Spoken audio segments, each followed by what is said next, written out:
السلام علیکم ورحمت الله وبرکاته. محترم ورور پوښتنه کړې ده چې یو زنانه د دغه 21 و 23 و 28 چې هغه د لیلة القدر د شپې دي او دا د ښځو ماهواري مریضي لري، دې ته کوم عبادت پکار دی؟ محترم ورور درود ویلی سي، سبحان الله ویلی سي، تسبیحات او اذکار دا کولی شي.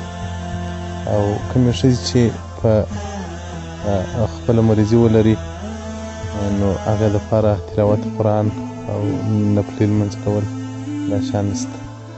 او د دوی به زړه غواړي خو هغه د دوی ارزو چې لري چې کاشکې دا مرض موږ ته نه وی راغلی او کاشکې موږ پاکې وای او دا عبادت مو کړی وای، خو دوی ته الله جل جلاله پوره ثواب ورکوي. ځکه یو عبادت چې د عذر په خاطر باندې پاتې سي، الله جل جلاله ملایکو ته ووایي چې د دې انسان اعمال نور ورځو راپورته کېدل، نن ولې د دې عمل نسته؟ هغه ورته وایي چې دا معذور و، مریض و، دغه ښځینه هغه خپله همواري مریضي درلوده.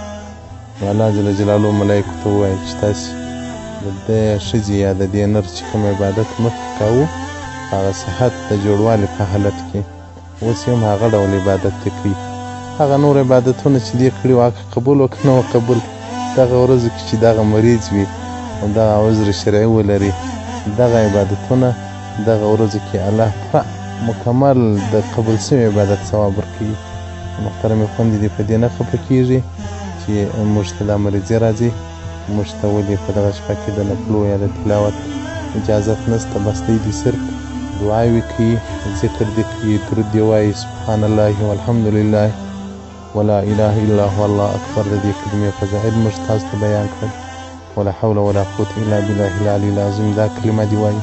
لا اله الا الله محمد رسول الله دا کلمه دې وایي.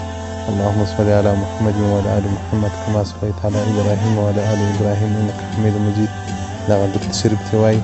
نور مې ان شاء الله الرحمن لکه څنګه چې هغه شیوخ، هغه علما، هغه بزرګان دغه شپه روڼوي په نوافلو په تلاوت باندې، دغه خور چې دغه ذکر کوي ان شاء الله الرحمن د الله په حضور کې به د ټولو عبادت په یوه شان باندې. والسلام علیکم.